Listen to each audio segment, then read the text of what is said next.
Hello viewers, learning factory বিডির পক্ষ থেকে আমি আকাশ আপনাদের জানাই স্বাগতম। আজ আমরা কথা বলবো ইডিমা নিয়ে। প্রথমেই জেনে নিই what is oedema. Accumulation of abnormal amount of fluid in the intercellular tissue space or body cavity is called oedema. অর্থাৎ আমাদের শরীরের দুটি সেলের মাঝে অথবা আমাদের শরীরের ফাঁকা জায়গায় যদি অতিরিক্ত পানি জমে সেটাকে বলা হয় ইডিমা। এখন আমরা জানব ইডিমা কয় ধরনের।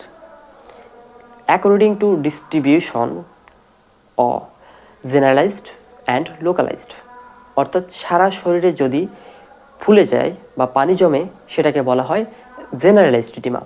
আর যদি শরীরে একটা জায়গায় পানি জমা হয় সেটাকে বলা হয় লোকালাইজড ইডিমা। আর according to depression on pressure, এটাকে আবার দুই ভাগে ভাগ করা হয়েছে, পিটিং ইডিমা এবং নন পিটিং ইডিমা। পিটিং ইডিমা হলো যে একটা জায়গায় ফুলে আছে, সেখানে আমি চাপ দিয়ে ধরে রাখলাম, সেখানে ডেবে থাকলো, সেটাকে বলা হয় পিটিং ইডিমা।